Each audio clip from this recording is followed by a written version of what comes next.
Mesdames, Messieurs, bonsoir. Aujourd'hui, nous allons tenter, en très peu de temps, de vous donner des explications concernant le risque sismique. Aujourd'hui, tous ceux qui vous regardent la télévision, on voit que la Grèce, on a déjà dépassé les 50 000 morts.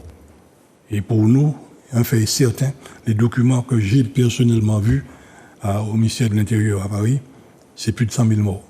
Pourquoi? Par rapport à notre densité. On a le plaisir aujourd'hui de recevoir les 3 mousquetaires du parasismique. Alors on commencera par M. Déris. Bonsoir. Bonsoir, qui est ingénieur en béton et qui nous donne des éléments lorsque nous devons construire. Voilà, je dirige un bureau de contrôle qui s'appelle la société Anco. M. Paul Bourioul.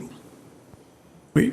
Alors aujourd'hui, moi je serai plutôt sous l'étiquette de géologue, géotechnicien, et de DPEA, de génie parasismique.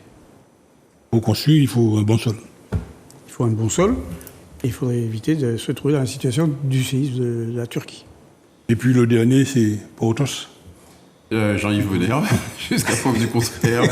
Et voilà, donc moi je suis chargé de mission pour le compte de la cellule économique régionale de la construction sur un projet d'adaptation des normes, et c'est peut-être l'occasion aussi de parler de parasismique. Si nous allons parler de parasismique, vous avez 55 minutes, pas plus. Après, je retire les feuilles. Alors, première question. Nous entendons régulièrement, en télévision partout, qu'on parle de pas parasismique. J'aime pas tellement le terme que je l'oublie. Vous le connaissez, vous l'entendez comme moi-même? Antisismique. Antisismique. On ne lutte pas contre le séisme. Comment ça, on peut être antisismique alors que toutes les technologies mises en place sont parasismiques? Monsieur Déris. Alors, quand on parle de parasismique, c'est parce que le risque sismique étant un risque qui provoque des efforts extrêmement importants, on ne peut pas assurer que le bâtiment sera dans le même état qu'il était avant le tremblement de terre. Donc c'est pour ça qu'on parle de parasismique.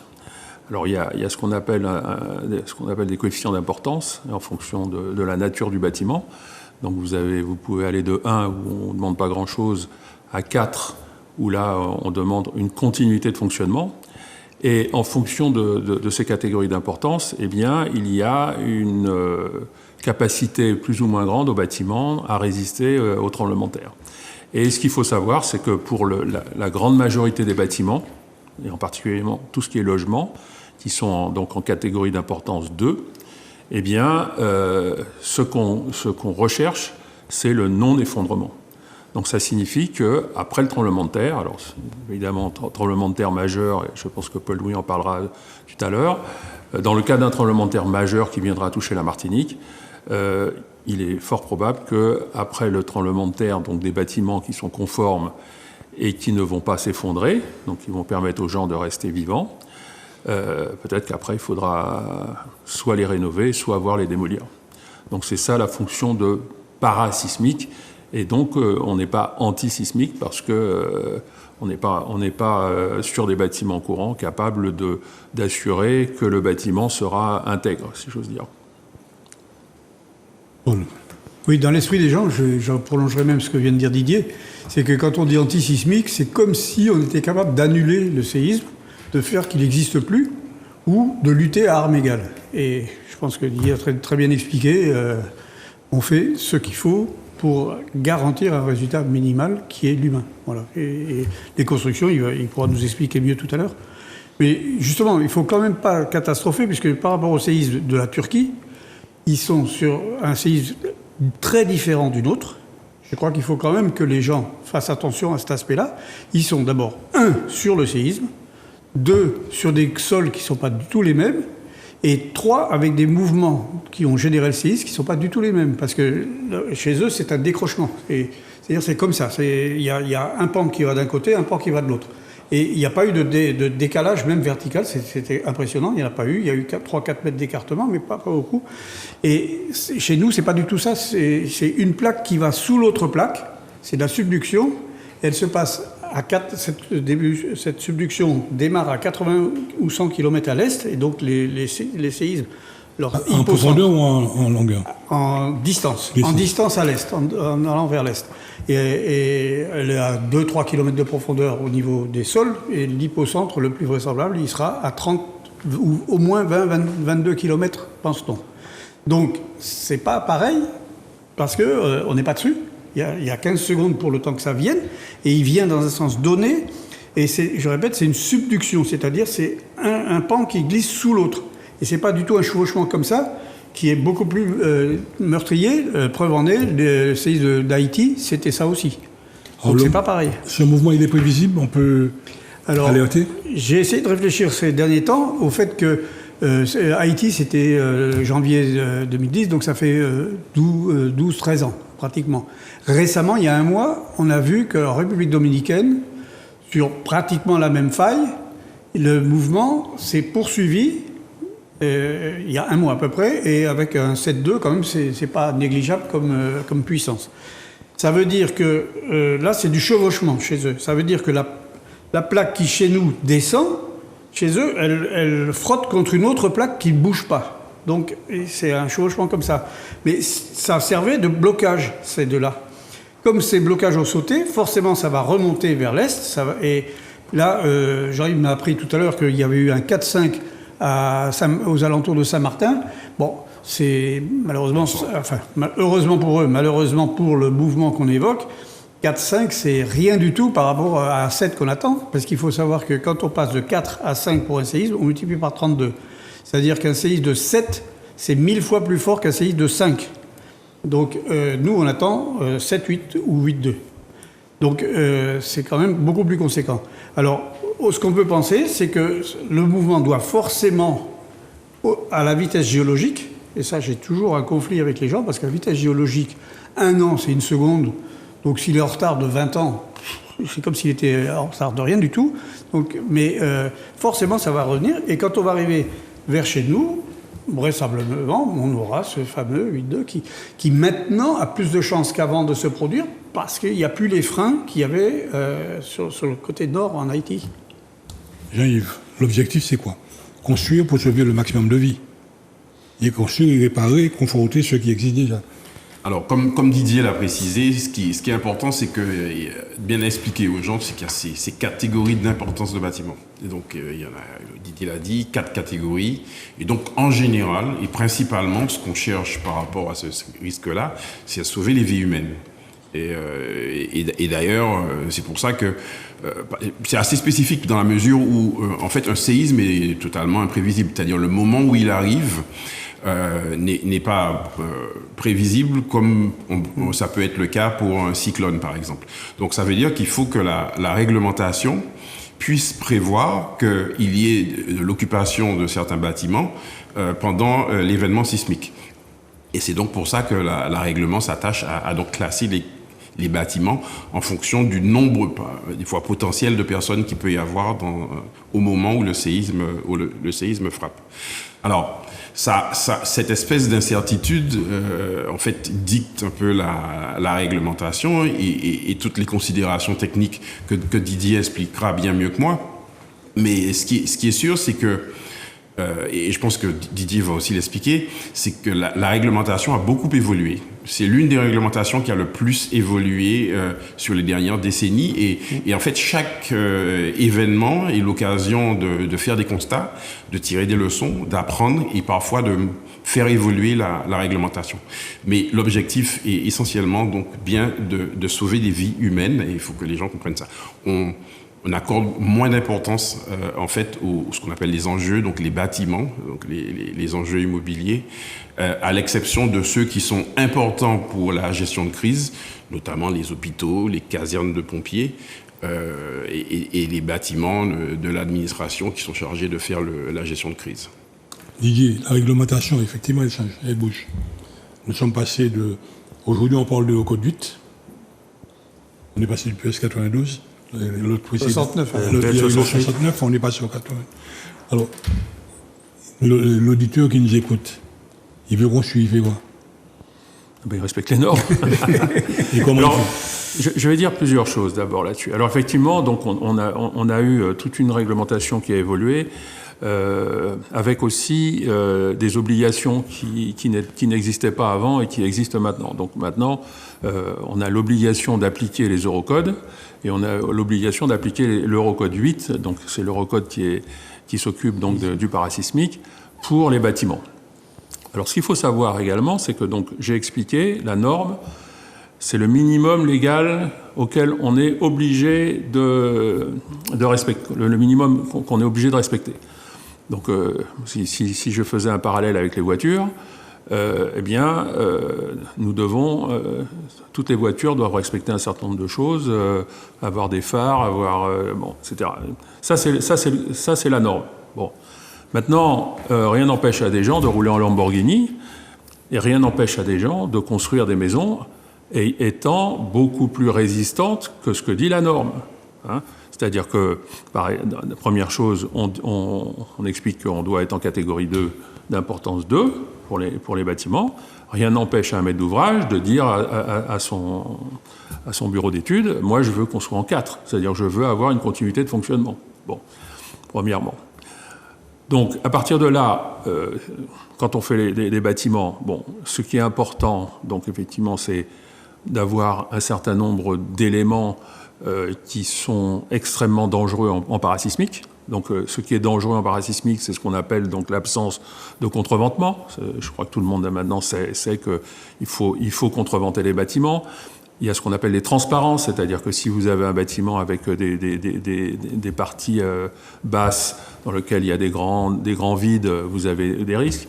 Il y a ce qu'on appelle les poteaux courts, c'est-à-dire que si vous avez à des endroits où vous avez des poteaux qui n'ont pas la capacité de se déformer, en général ces poteaux cassent et donc vont provoquer des problèmes.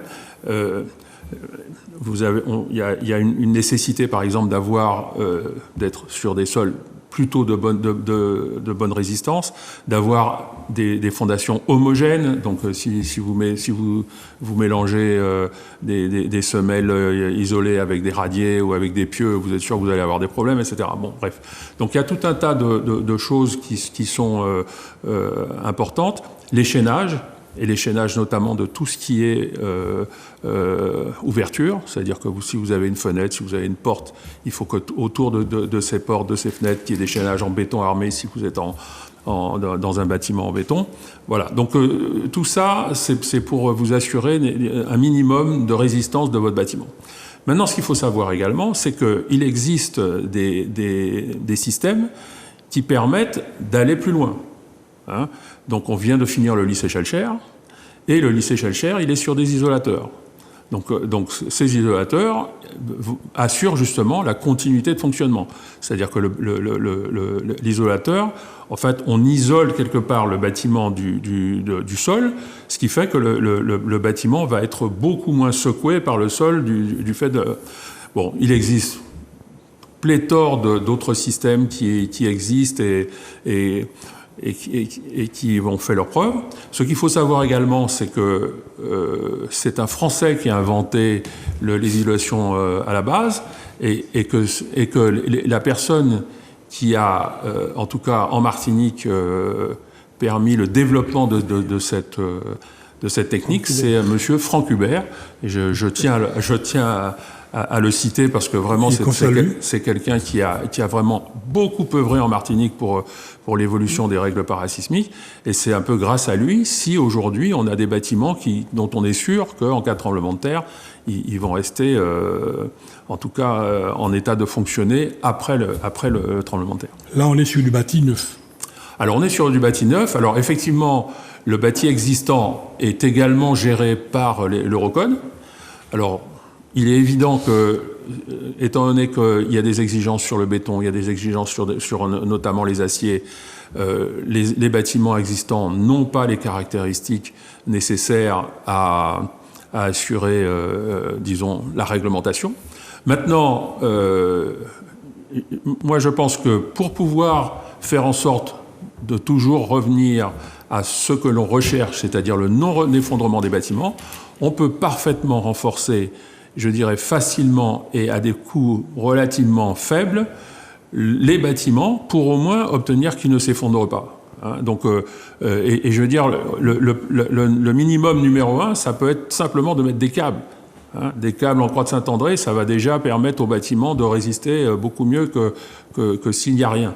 Donc il y a tout un tas de techniques qui se développent. On a parlé de murs de béton projeté qui vont renforcer un petit peu les façades, etc. Enfin, il y a tout un tas de méthodes qui permettent de renforcer les bâtiments. Mais je dois dire que s'il y a une chose importante à dire, c'est faites ce qu'il faut pour renforcer vos bâtiments. Après, il sera trop tard. Je veux dire, quand vous aurez votre famille qui sera sous les décombres, c'est si je savais. Donc, faites-le.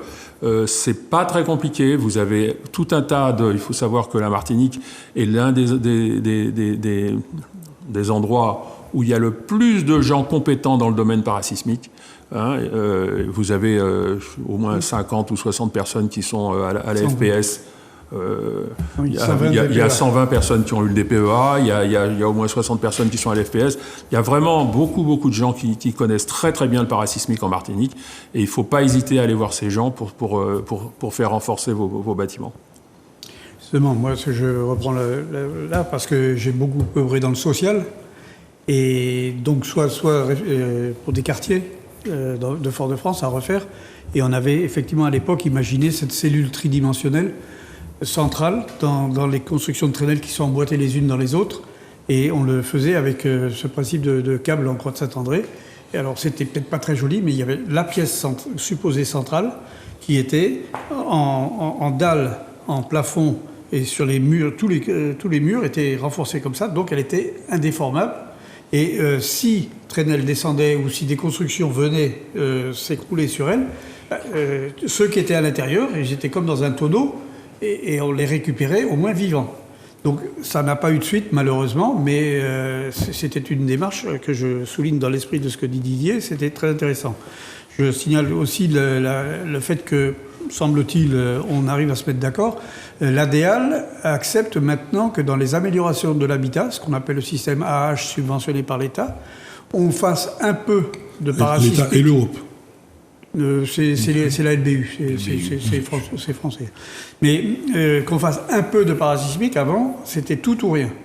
Et tout, c'était pas possible, parce qu'il fallait faire une étude spécifique, etc. etc. Là, on prend le GBS que j'aime tant, c'est-à-dire le gros bon sens, et on essaie de dire, l'essentiel est fait pour tant d'argent, il reste tant d'argent pour les autres problèmes qui sont la toiture à refaire en général, les peintures, l'électricité, etc. Mais on met de l'argent dans le parasismique, ce qui fait que, parce qu'à une époque, il y avait quelqu'un qui finançait le logement et qui disait, on s'en fout, laissons les petits vieux mourir avec une belle salle de bain, et puis ça ne changera rien dans leur vie. Et là, la philosophie a complètement changé, j'en suis très heureux, parce que, et ça démontre ce que dit Didier, il n'y a pas de fatalité, on peut s'attaquer à une réhabilitation correcte et progressive en allant vers le parasismique au fur et à mesure de ce qu'on a des moyens et des priorités qui se dégagent. Voilà. Alors, effectivement, l'enjeu, il est là, l'enjeu, il est sur le bâti existant. Alors, c'est sûr qu'une réglementation s'applique à des bâtiments neufs à construire, mais le législateur a quand même essayé de mettre en place un certain nombre de moyens pour régler la situation existante. Le bâti existant, on a à peu près 230 000 logements, dont peut-être 30 000 qui sont inoccupés en Martinique. 115 000. Non, 200. Logement. Ah oui, mais enfin, habitation. C'est des ébauches, c'est des machines. Non, habitation. Oui, tout à fait. Et donc, l'enjeu, pour le territoire Martinique, il est essentiellement à ce niveau. Et donc, c'est pour ça que les fameux plans séisme Antilles ont été mis en place. Donc, nous sommes à la 3e version aujourd'hui. Et dans cette version 3 du plan séisme Antilles, on commence à s'intéresser aux bâtis privatifs. Ouais. Alors que ce n'était pas la priorité des 2 premiers plans qui concernaient beaucoup les écoles, un certain nombre de bâtiments publics, et puis les logements des opérateurs du logement social. Voilà, donc il y a effectivement, comme Didier l'a signalé, une grande expérience de confortement du bâti existant sur la Martinique. Alors, on a beaucoup sur des immeubles. Il y a sans doute des solutions, je dirais, techniques plus abordable, plus souple et plus opérationnel à trouver pour du bâti individuel. Mais c'est sûr que nous avons, en tout cas en termes d'ingénierie, tout ce qu'il faut pour pouvoir proposer au territoire des politiques publiques, je dirais, de confortement du bâti privatif, notamment des maisons individuelles. C'est certain, nous avons un savoir-faire. Oui. Et il faut le faire savoir. Oui. Maintenant, nous avons aussi, je dirais, les seuls qui sont sauvés en cas de tremblement de terre, ce sont nos élus. Ils sont souvent absents de la Martinique ou dans l'avion. Mais nous attirons l'attention. En 2006, quand ça attendait. 2007, 2007, novembre quand ça 2007. attendait. Jusqu'au moment où nous parlons, il y a des personnes qui sont encore choquées par l'affaire. Et j'ai expertisé des maisons à Sainte-Anne. J'étais obligé d'admettre qu'il fallait demander la démolition. C'était en cours d'appel, c'est-à-dire c'était expertise judiciaire au second degré, et qu'il fallait la démolir. Et quand on se baladait dedans, ça n'était pas très visible. On avait l'impression on était plus attiré par le carrelage de l'escalier qui était allumé que par la petite fissure qui avait l'air de rien, mais qui fichait toute la maison en l'air. Enfin, Puis les fondations étaient, comme disait Didier, c'est la règle de base, c'est pour ça que je veux insister là-dessus. Il a tout à fait raison, c'est la liaison sol-construction. Et cette histoire de poteaux courts et de non-chaînage des fondations, c'est une catastrophe. Ça ne coûte pas des yeux de la tête de refaire ça. Ça coûte des ennuis parce que c'est sale pendant un moment et tout. Mais c'est vraiment la base du problème. Et justement, c'est sur ce quoi je voulais arriver. Souvent, nous interpellons nos élus. Nous avons des vies à sauver. Sauver le maximum de vies possible. Là, au moment où nous parlons, la coopération caribéenne des risques a été installée par un Martiniquais que je salue, qui est actuellement à la retraite, à qui je dis un grand bonjour pour cette affaire-là. Parce que quand je lui ai posé la question, il va rentrer de Paris avec l'avion.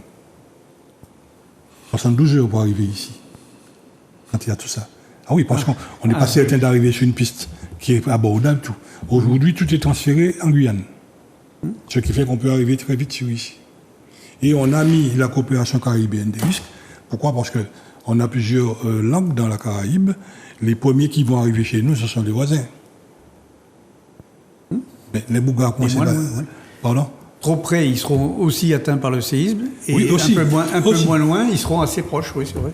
Donc il a fallu mener un combat permanent pour pouvoir faire comprendre à nos élus qu'il est urgent de sauver des vies. Là, aujourd'hui, comme j'ai dit au départ, on a les 3 mousquetaires qui peuvent en parler, mais en dehors de ça, nous avons une batterie. Et on a un comportement qu'on devrait aussi changer, le côté qu'on paie lapin. J'ai vu Jean-Yves construire avec des fers de 12, avec tout son plan ferraillage.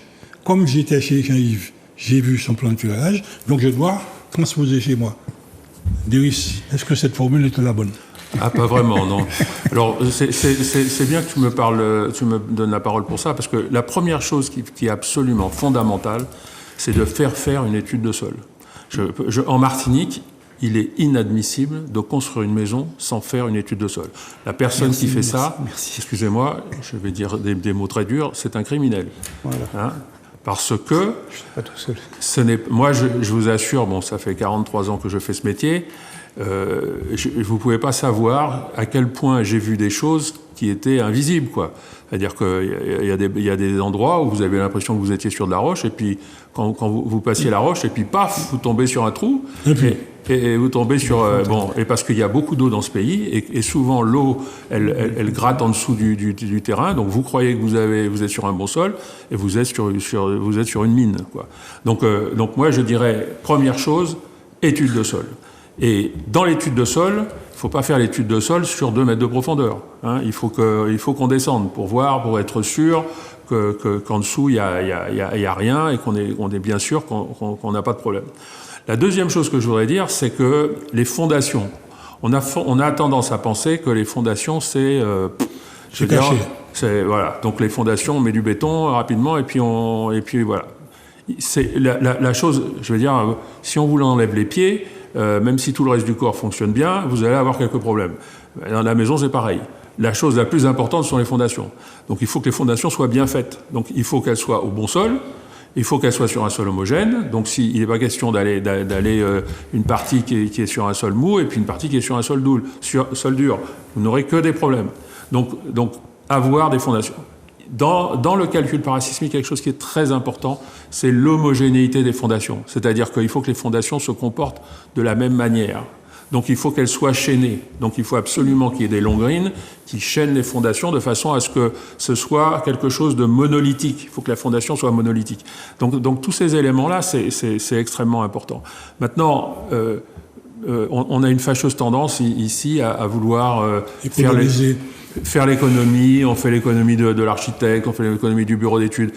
Un bureau d'études, ça coûte pas cher. Franchement, donc faites faire votre étude de calcul parasismique, faites faire des plans béton. Je veux dire, ce sont des économies qui sont dangereuses. Il ne faut pas faire ça, parce que vous allez être surpris de voir que la personne qui va faire l'étude, brusquement, va vous dire « Mais attendez, attention, là vous avez un problème, on va être obligé de faire différemment. » Ah bon Ah ben oui. Le nombre de fois où on a dit aux gens « Vous savez, là il va falloir faire des pieux. » Vous voyez ? Ah bon et les pieux, les pieux, ça coûte le prix de la maison. Donc, et donc c'est pour ça que, pour revenir au sol, il faut savoir que plus vous allez avoir un sol de mauvaise qualité, plus vous aurez des problèmes. Et ce qu'il faut savoir aussi, c'est que dans le tremblement de terre, vous avez ce qu'on appelle des effets induits. Et ces effets induits peuvent être plus dangereux que le reste. Bon, et comme premier effet induit, ce sont les glissements de terrain. Il faut savoir que lors du tremblement de terre en Haïti, il y a eu énormément de glissements de terrain. Il y a eu un endroit, il y avait deux zones qui étaient absolument pareilles. Il y a une zone qui a glissé 20 000 morts, et la zone qui était à côté, qui n'a pas glissé, et il y a eu quelques centaines de morts. Bon. Et donc les maisons étaient les mêmes, les gens étaient pareils, etc. Sauf que vous avez un terrain qui a glissé. Bon, vous pouvez avoir des éboulements. Vous avez également ce qu'on appelle les liquéfactions de sol, c'est-à-dire que tout Fort-de-France est sur des sols potentiellement liquéfiables. Donc c'est extrêmement important de savoir tout ça quand on construit et de ne pas faire n'importe quoi. Paul, oui, ta spécialité. C'est ma spécialité, justement. Les paroles de Didier me vont droit au cœur, forcément. Parce que je me sens toujours le seul à rouspéter contre le fait qu'on oublie les études de sol, qu'on fait l'impasse. Et ça, c'est complètement idiot, parce que c'est la base de tout, effectivement. Alors, je signale qu'il y a même des lois qui font que, normalement, ici, on ne devrait plus avoir le droit de vendre un terrain pour construire sans une étude de sol. Mais il y a tellement de subterfuges pour s'en passer que c'est... Le détournement de procédure. Voilà. Nous sommes très forts là-dedans. Voilà, donc, alors, j'insiste là-dessus, et j'ai même un regret que je voudrais profiter de l'occasion d'être avec mes deux amis pour relancer cette idée. À une époque, il y avait des recours à de la géophysique très simple. Et cette géophysique, moi, je l'appliquais tout le temps, même pour mes constructions très sociales, dans les études de sol. Et j'en ai fait faire plus de 1000 ou 1500 études de sol, donc c'était pas une seule fois. Et cette géophysique simple, pour des raisons de contingence, de faiblesse de moyens des bureaux d'études sol, et puis ça rapporte plus de faire d'autres études quand on y arrive que de faire de la géophysique, elle empêche cette connaissance. C'est une façon d'avoir une cartographie de ce qui se passe en dessous. On en fait 2-3 profils, c'est pas cher, et on voit tout de suite assez profond, comme dit Didier, parce que effectivement, on est souvent, on se souvient d'une affaire en commun où on était surpris pour ça. Et oui, il y a... On a eu ce cas à Séguineau. Non, ah oui, il y a Séguineau, ça c'est notre combat de 12 ans. Mais bon, L'Institut Pasteur. Il y avait l'Institut Pasteur. Il y avait l'Institut Pasteur, non, mais à Bellefontaine aussi, il y avait eu ça. Voilà. Bon, deuxièmement, du coup, ça m'a échappé, tu parlais de ce que... Au-delà d'études de sol, oui, les professionnels, bureaux d'études, un géomètre, un très bon géomètre est moins cher qu'un mauvais géomètre. Un bon bureau d'études est moins cher qu'un mauvais bureau d'études. Et quand on a mis tous ces moyens avant, on a la meilleure conception. Donc on a le meilleur rapport qualité-prix de sa construction. Et comme c'est des professionnels, ils savent nous guider à ne pas dépenser inutilement, bêtement l'argent pendant la construction, ce qui fait qu'à la fin, quand on a construit, on n'a pas construit plus cher et on a meilleur. Donc ça, c'est quand même un cri qu'il faut répéter, comme celui donc de l'indigence des moyens d'études de sol en Martinique, qui est un scandale qui va nous tomber dessus, parce que je répète ce que j'ai déjà dit une fois et que je ne cesserai de répéter jusqu'à notre prochain séminaire. Il y a eu des catastrophes naturelles de rien du tout. Je m'excuse pour les gens, mais c'était pas grand-chose ces catastrophes naturelles en novembre 2020. Il y a eu, tu es très bien placé pour avoir beaucoup d'éléments. Ça y est, 2 ans après, on a défini les 50 qu'on va réparer. Il m'a fallu 2 ans pour faire une réparation. Qui va faire les 50 ? Comment ? Dans combien de temps ? Il n'y aura pas une catastrophe naturelle qui sera intervenue entre-temps ? C'est très embêtant. On quitte un peu le domaine du séisme, je m'excuse, mais séisme, sol, glissement de terrain dont parlait Didier, c'est fondamental, parce qu'il y a aussi un fait, j'en profite, je m'excuse, j'embraye, sur l'environnement de la construction, parce qu'il y a beaucoup de choses dans les normes actuellement qui parlent de la construction même, mais le mur de soutènement qui a 8 fois sur 10 en Martinique, est-ce qu'il va résister ? Est-ce qu'il ne va pas résister ? Les réseaux d'eau, les réseaux d'électricité, après le séisme, il n'y aura plus d'eau, plus d'électricité, en bonne partie aussi pour ça. Parce que les installations ne fonctionneront plus, mais les réseaux ne fonctionneront plus. Donc il y a tous ces problèmes-là. Et puis, bon, on parlera peut-être plus tard pour la gestion de crise de l'aspect télécommunication qui va de pair. Yves. Oui, je voudrais... La question que j'allais te poser. Vas-y. Rebondis. Je veux sur le prêt que j'ai fait à la banque pour construire ma maison, parce qu'on construit 2 fois, des fois dans une vie. Oui. Dans la même foulée, je veux m'acheter mon véhicule dernier cri. Donc je fais l'économie sur le bureau d'études, sur le contrôle de travaux. Alors tu vois ça comment ? Non, alors je voudrais qu'on n'oublie pas non plus les architectes, parce que bien sûr, on les a bien pas sûr, cités. bien sûr. Et les Tout à fait, architectes tout à fait. Bien sûr. dans nos territoires sont extrêmement bien formés. D'ailleurs, ils ont beaucoup été formés dans le cadre du DPEA. Ouais, voilà. Alors, on en revient en fait à la perception que l'individu a du risque. Alors, on va être très clair, le risque sismique a des intensités, je dirais, catastrophiques et heureusement extrêmement rares. Beaucoup plus rare que le risque cyclonique, par exemple. Ceci dit, il est permanent. Donc, il n'y a pas de saison pour un tremblement de terre. Et puis, il est surtout, comme on l'a dit, imprévisible. C'est-à-dire qu'on n'a pas le temps de se préparer comme on peut se préparer pour un cyclone. Là, pendant qu'on parle, il peut y avoir quelque chose. D'ailleurs, on a vérifié les issues de sortie, les issues de secours, et on a vérifié que j'étais, par exemple, sous une poutre.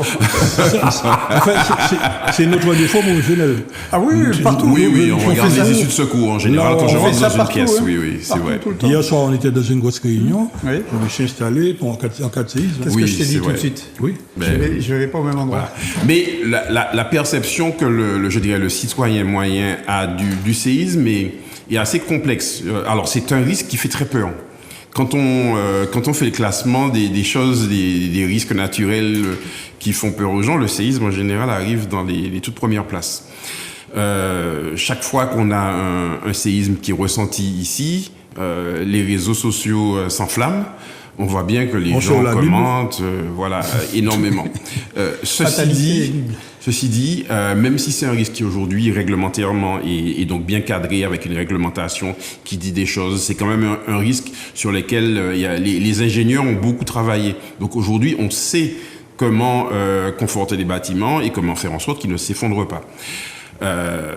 Donc on a cet environnement-là. Donc il y a une espèce de complexité entre le risque qu'on maîtrise techniquement ou qu'on connaît techniquement, mais on a toujours des choses à apprendre, hein. Et puis, en fait, la perception que les gens ont de ce risque, et puis leur capacité à agir et à prendre des décisions pour se protéger. Parce qu'un risque, c'est une probabilité, il n'y a aucune certitude, effectivement, qu'il y aura un séisme. On peut penser que, statistiquement, on va en connaître un jour, peut-être une prochaine génération, ou la nôtre, peut-être tout à l'heure. C'est ça le risque. Et qu'est-ce que, en face de cette réalité, les gens sont prêts à faire? Ils sont prêts à faire financièrement. Puisque quand on fait construire sa maison, ça a un coût. Mais comme Paul-Louis l'a dit, le surcoût qu'il peut y avoir pour faire les choses correctement est tellement dérisoire par rapport au risque qu'on a si cet événement se produit. Et c'est ça qu'il faut qu'on réussisse avec des leviers à expliquer en fait aux décideurs déjà, puisque en face il y a des politiques publiques, il y a des politiques d'investissement qui sont fléchées, hein. Quand on dit aujourd'hui, ça fait des années que nous disons trouvons des moyens financiers de conforter le bâti existant. Donc, les dispositifs existants, essayons aussi de faire en sorte qu'on puisse dégager des crédits pour pouvoir conforter ce bâti, aider les gens à renforcer leur maison, à conforter leur maison pour que, effectivement, si cet événement se produit, on n'ait pas le désastre qui nous est annoncé dans certains documents. Alors, Didier, là aujourd'hui, nous savons une chose, c'est que nous avons été écoutés et on nous a compris. Je parle de Paris. De Paris. Rien ne nous est imposé. On a discuté, on a débattu et aujourd'hui, au niveau national, on peut classer la Martinique et aussi les Guadeloupéens au niveau des, je dirais, les meilleurs là, sur le parasismique. Maintenant, il nous reste un travail énorme à faire. La prévention au niveau de la population. Nous entendons là, on a décrit, on a mis l'argent qu'il faut pour faire un bâtiment qui résiste, mais est-ce qu'au moment du tremblement de terre, on va dire, attends, j'arrive chez moi, je vais me mettre dans l'abri? Non, ça peut arriver n'importe où. J'entends souvent dire qu'il faut se mettre du côté du mur hauteur. En dehors de nous, spécialistes du bâtiment, qui connaît le mur hauteur dans un bâtiment? Oui, ça c'est très vrai. Je voudrais quand même dire une chose, puisqu'on parle de politique publique. Nous ne connaissons pas si bien que ça notre risque sismique. Je veux dire par là que nous avons donc plusieurs types de tremblements de terre qui peuvent nous arriver. Donc effectivement, le tremblement de terre de subduction, comme l'a expliqué Paul-Louis, qui est donc la subduction qui se trouve donc à une centaine de kilomètres à l'est de la Martinique. Ce qu'il faut savoir aussi, c'est que nous avons des failles qui sont sur la Martinique. Et qui sont connus. Les séismes Pas suffisamment, je dirais. Enfin, pas connus par le grand public. Mais même par mais elles sont pas. Moi, je pense que sur ces failles-là. Alors, ce qui est certain, c'est que la période de retour de ces failles est certainement beaucoup plus élevée que la période de retour de la faille de subduction. Donc, parce que ces failles-là, qui pourraient nous donner un tremblement de terre de magnitude 6 à une vingtaine de kilomètres de profondeur, provoqueraient des dégâts extrêmement importants. Bon. Et donc, je pense que ces failles-là, il faut qu'on les connaisse un peu mieux et qu'on les étudie.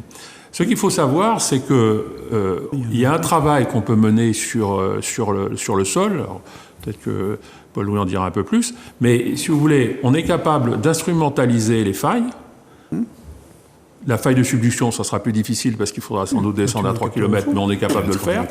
Si on instrumentalise ces failles, ça nous permet de savoir comment elles se comportent, c'est-à-dire que est-ce qu'elles bougent ou est-ce qu'elles ne bougent pas.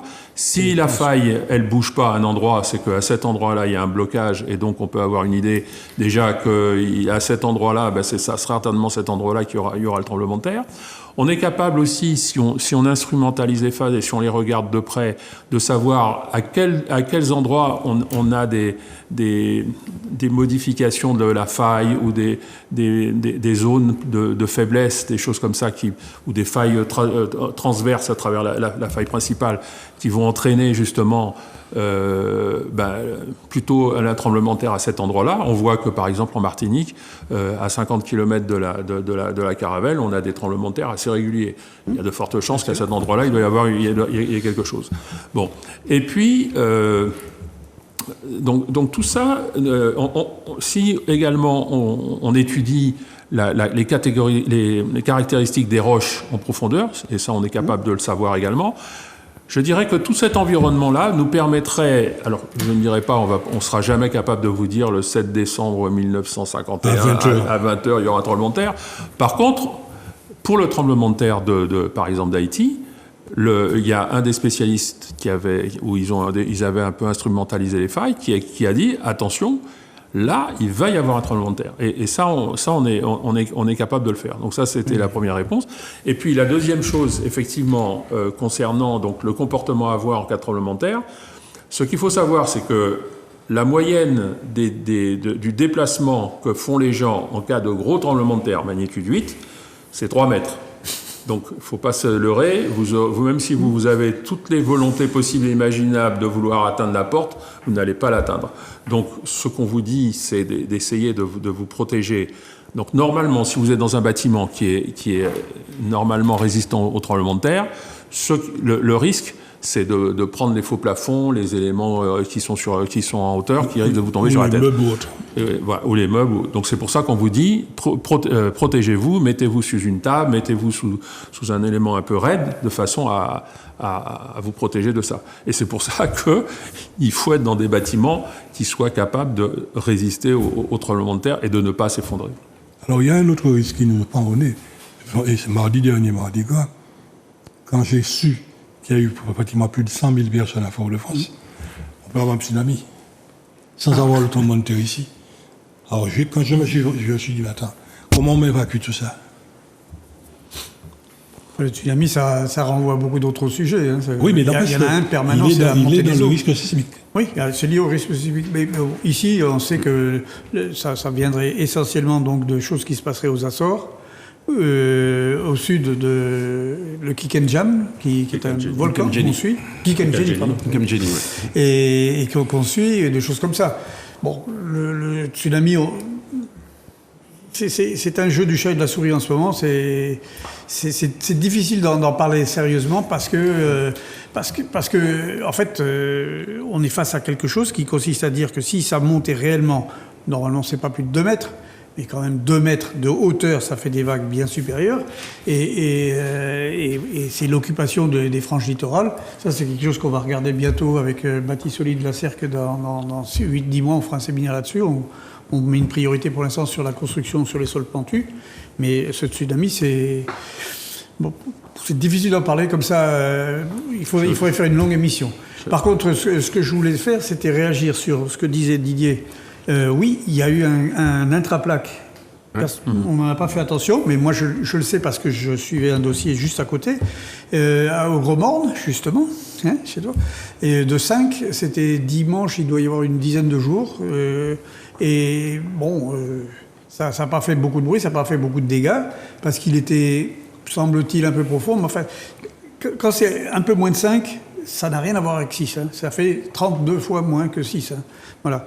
Et je voulais aussi, pour la suite des discussions, rappeler une notion qu'il faut peut-être que les gens se rappellent. C'est un peu de la théorie, mais ça explique bien les choses. Le risque, c'est la conjonction de l'aléa et de la vulnérabilité. On parle toujours du risque trop facilement. En fait, ce dont parlait Jean-Yves et quelquefois Didier tout à l'heure, c'était l'aléa. L'aléa, et là, l'aléa est fort, pas fort, fréquent, pas fréquent. Et puis en face, il y a la vulnérabilité. C'est ce que Didier a développé, et Jean-Yves aussi, d'un autre côté. Et si on a un aléa fort avec une vulnérabilité faible, c'est-à-dire un gros séisme au milieu du désert, le risque est faible. Mais si on a un aléa moyen avec une vulnérabilité forte, le risque est fort. Donc notre travail à nous, c'est de développer la non-vulnérabilité, c'est-à-dire la résilience de tout ce qu'on construit. C'est pour ça que je voulais revenir un petit peu sur cette notion fondamentale de ce que c'est que le risque, qui n'est qu'une conjonction d'aléas qui arrivent, et de ce que nous, on va subir de ces aléas. Tu voulais rajouter? Oui, je voulais rajouter. J'ai fait pas mal de choses dans ma vie et j'ai été notamment faire ce qu'on appelle le REX, le rapport d'expérience sur le tsunami c'était le tremblement de terre de Tohoku, le fameux tsunami au Japon. Et ce qu'il faut savoir, c'est que donc au Japon, il y avait 16 millions de personnes qui étaient sous la menace du tsunami. Et il y a eu 16 000 morts. Ça veut dire que, pratiquement, on a sauvé toute la population. Et on a sauvé toute la population. Pourquoi ? Parce que le top de départ du moment où les gens ont su qu'il fallait partir et monter dans les hauteurs, c'est le tremblement de terre. C'est-à-dire que c'est-à-dire que une fois que le tremblement de terre s'est terminé, les gens savaient que le tsunami allait arriver dans les 15-20 minutes et ils sont partis. Et donc en fait, là on va sans doute en parler beaucoup, mais on voit comment la préparation du public est fondamentale pour sauver les gens. C'est très clair. Sur le risque induit, donc le tsunami qui est une conséquence potentielle de certains séismes, c'est effectivement cette préparation et les réflexes en fait, des individus qui sauvent les vies. Alors c'est un sujet qui revient très régulièrement. Il y a un exercice qui malheureusement ne mobilise pas suffisamment, mais qui est un exercice régional puisqu'il a lieu dans toute la Caraïbe au même moment et en même temps. Donc Caribe Wave, donc sur le risque de tsunami. Et effectivement, de temps en temps, l'hypothèse qui est retenue pour l'exercice, c'est un séisme relativement puissant qui déclenche un tsunami, comme ça a pu avoir lieu au Chili, au Japon. Voilà. Il y a quand même des cas connus de séismes majeurs qui déclenchent des tsunamis, donc ce n'est pas un risque à écarter et il faut continuer en fait ce travail de prévention. Alors les communes continuent à s'équiper en fléchant des itinéraires d'évacuation, voilà, et puis en faisant de l'information auprès des populations. C'est un travail qui est essentiel et Didier citait le Japon en exemple. C'est vraiment un pays qui d'ailleurs connaît effectivement un certain nombre de risques, notamment ils connaissent bien le risque sismique puisqu'il y a de fréquents tremblements de terre dans ce pays. Mais voilà, il y a aussi tout ce travail de formation, d'éducation et qui est fait dès le plus jeune âge. Et qui, aujourd'hui, c'est assez spectaculaire de voir les séismes majeurs dans des tours au Japon, donc qui bougent avec de très grandes amplitudes, et de voir en fait le comportement des gens, où on ne voit pas les gens en fait s'affoler, courir, risquer. Ils ont un certain nombre de comportements sur lesquels ils sont formés et qu'ils exécutent de manière, je dirais, très méthodique, et ça permet souvent de sauver des vies. J'ai eu l'occasion de voir à Agnières, à Paris, le PC, quiz. Quand il y a un tremblement de terre, quel que soit le point où ça se situe dans le monde, les cartes se déclenchent. Et on a constaté une chose, c'est que les portables. Alors la chose, c'est ne jamais s'exciter sur le portable. Ne jamais s'exciter dessus. Parce que là, aujourd'hui, on a tous les éléments pour pouvoir repérer les personnes. Et si on s'excite dessus, ça ne va pas sauver grand-chose. Là, tu me renvoies sur une idée que j'ai développée pour la première fois en 2006, et je suis passé pour un fou par le préfet, Yves Dassauville à l'époque, mais qui maintenant est tout à fait faisable. Et ça fait 10 ans qu'on en parle régulièrement tous les deux, mais ça n'a pas l'air de motiver grand monde au niveau des autorités. C'est qu'on peut prévenir. Alors attention, parce qu'il y a une différence entre prévoir et prévenir. La prévision, la prévention et prévenir tout court. Mais si, comme on le disait tout à l'heure avec Didier, on met des capteurs dans la ride, on aura 10 à 15 secondes d'information préalable. Ça, c'est crucial parce que ça permet d'une part d'alerter tout le monde sur les mobiles, même si tout le monde n'en a pas un, c'est une partie très importante de la population, ça rejoint ce qui s'est passé au Japon. Et deuxièmement, on fera aussitôt alerter les deux centres Copernicus de Toulouse et Strasbourg qui vont détourner, le premier qui demandera et qui sera assez près de la zone aura des satellites qui filmeront en permanence. Avec l'intelligence artificielle à l'heure actuelle, 2-3 minutes après, on a toute une liste de tout ce qui s'est passé comme dégradation. Et si on avait, deuxième élément, ingrédient fondamental, un vrai réseau de téléphonie satellitaire, ce qui ne coûte pas des fortunes, pas un téléphone satellite qui a été acheté il y a 10 ans pour faire bien et qui dort dans l'armoire du maire. Et qui tous les meilleurs sont équipés et ils ne savent pas où ça se situe. Voilà. Ils l'ont rangé. Si ce téléphone-là n'est pas en service en permanence, je ne vois pas à quoi il sert. Il faut que la batterie soit chargée tout le temps, qu'on sache comment mettre l'antenne. Mon fils était venu faire une conférence au conseil régional et ça avait... C'était passé au-dessus de la tête des gens, mais il était venu avec Airbus expliquer ça. Mais si tout le monde en avait en permanence, dès que tout ça, cette intelligence artificielle fonctionnerait, les informations tomberaient à qui de droit. On passerait son temps à prévoir, à organiser avec des chargés de mission qui doit avoir quelle information, comment, quand et qui doit sortir. Et comme tu le disais, on coupe les téléphones tout de suite parce que les centres vont saturer et on remet 1/10 du réseau toutes les 10 minutes pendant 1 minute à chacun, de manière à alerter, prévenir, etc., faire des secours. Et puis les secours, ça, vous allez chercher. Alors tout ça, il faut espérer que ça crée la notion d'une chaîne, parce que s'il n'y a pas une chaîne dans la population pour s'impliquer, s'investir, avoir cette culture de ce que c'est, il n'y a pas de fatalité à avoir, on ne mourra pas tous, et mieux on fera ce que je viens de décrire, moins il y aura de morts. Donc tout le monde y a intérêt. Si on fait cette chaîne en estimant qu'il n'y a pas besoin qu'il y ait un maillon d'or génial dans cette chaîne et puis des petits maillons de zut, le plus mauvais des maillons dans une chaîne, c'est celui qui détermine la capacité de la chaîne. Donc il faut qu'on réfléchisse à ça, mais ça fait des années qu'on en parle sans trouver le succès voulu. Malheureusement, enfin, le temps... Et puis oui, non, puis je pense que effectivement les moyens qu'on a aujourd'hui sont quand même assez extraordinaires. Ben oui. Mais sur le portable, on pourrait avoir une application qui permet de dire à sa famille je suis vivant, tout va bien. Voilà. Et puis parce que je veux dire, une fois qu'on a cette information là, après c'est bon. Deuxièmement, savoir repérer quelqu'un, c'est-à-dire que si quelqu'un est sous les décombres, eh bien, qu'on soit capable vraiment de dire bon, il est à cet endroit-là. Si on est capable de géolocaliser un portable, donc je veux dire ces petites applications qu'il faut faire et qui permettraient vraiment de modifier complètement la donne en gestion de crise. On fait un appel aux compétences et aux bonnes volontés. C'est tous ceux qui veulent bien s'exprimer auprès de Florent Grabin, Zouk TV, passez-nous des indications qu'on commence à faire un petit groupe de travail efficace. Et ne pas oublier de former nos petits-enfants.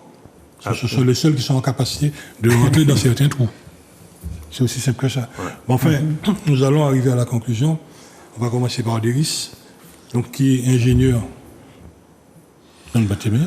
Oui, alors, moi, ce que je voudrais dire en conclusion, c'est que d'abord, il faut avoir confiance dans nos bâtiments. Hein, c'est-à-dire que souvent les gens disent tout va s'effondrer. Non, tout ne va pas s'effondrer. Les bâtiments qui ont été construits conformément aux normes vont rester debout et il faudra simplement donc se protéger d'éventuelles choses qui descendent. Il faut vraiment lancer la réhabilitation, la rénovation des bâtiments existants. Je crois que chacun de nous doit avoir ça en tête, de se poser la question qu'est-ce qui se passe si demain il y a un gros tremblement de terre. Et en général, ce qui est très surprenant, c'est que les gens savent très bien que leur maison a des problèmes. Et donc, il faut vraiment rentrer là-dedans. Et puis, dernière chose, je crois que on a compris que la gestion de crise est extrêmement importante et il faut vraiment travailler là-dessus. Paul ? Pour ce qui me concerne, je rajouterais que l'aspect sol est fondamental, on vient de le dire, tout commence par le sol, donc je prêche pour ma paroisse, mais la paroisse que j'essaye de défendre depuis des années, le parent pauvre.